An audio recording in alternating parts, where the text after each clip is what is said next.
Hey everyone, welcome to the Afterword. My name is Garrett, and I have with me Pastor Richard, who just spoke, and we're going to ask him a couple questions about the message. So, how you feeling? I'm feeling good. You ready? Fire away.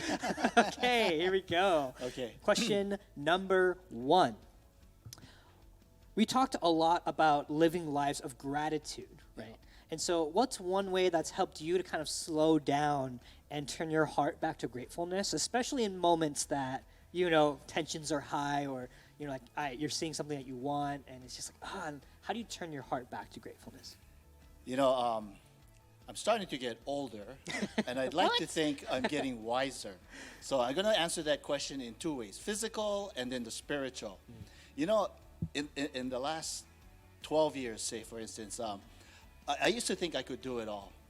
I could surf big waves, stand up, play volleyball, do HIIT, high intensive interval training, or CrossFit. Wow. And all of a sudden, my body started getting seriously injured. So I had to adjust. In fact, my orthopedic doctor told me this: "You're not trying to set records, are you?" So I had to come to grips that I had to adjust my physical fitness, my physical activities. Well, the same thing is with spiritual. For the church, what am I called to do? What has God called me to do? Save lives and win souls for Jesus and help people. Just those three things: save lives, win souls for Jesus, and help people. If I try to do it all, if I try to save the world, I'm going to get what Pastor Wayne wrote, leading on empty. So I try to slow down, be wise in everything I do, and be grateful that I can still do some of these things. That's good. And it's interesting how, when someone tries to do it all, they kind of lose the sense of being grateful because they're doing it all. Yeah. Yeah. I think you lose that gratefulness fast.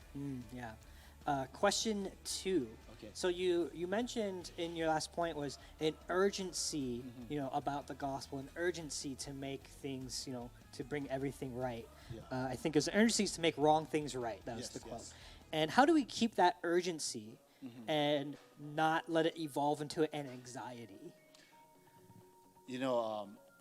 Early on in ministry, I felt God calling me to do hospital visitations.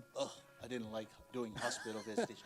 We have a hospital ministry that does the visitations, but as you build relationships around and in the community, people start asking you could you visit my parents? Could you visit my husband in the hospital?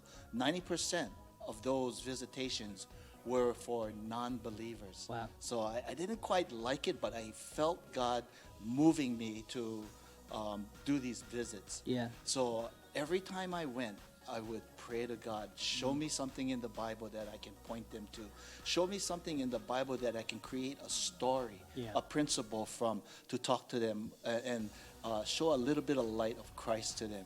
Later on, it evolved into doing funerals. Again, 90% of the funerals people were asking me to do were for non-believers. Yeah. So I had to be creative to come up with sermons or messages that would people could understand, and yet I'd be giving them biblical principles. So unhealthy anxiety was when I didn't want to go, and I was going against God's flow. So I love that, and that relates to something that Pastor Wayne says, which is, God won't ask you like, "Oh, what have you done?" but He'll ask you, "What have you done? I've asked you to do." Exactly. And I love how it's if we do something that really God isn't asking us to do, and sometimes we do it for God. Like, God, I'm doing it for you, and He's saying like, that's not the way I've created you, or maybe even in this season asked you to do. That's great. And, that was me in the beginning. And I think, at least for people, maybe like you and me, or leaders, or lots of people like that, that can definitely be something that we take on instead of giving it to God. You can definitely take that on. Yeah, that's great. That's great. Awesome. Well, thank you, Pastor Richard, for your time. Appreciate it. And thank you to everyone who watches with us. And I can't wait to see what God's going to do in your life, especially because I pray that we all took some notes from Pastor Richard's message, and we will apply that this week. So with that, I'm Garrett, and this is The Afterword, and we will see you really soon. Aloha.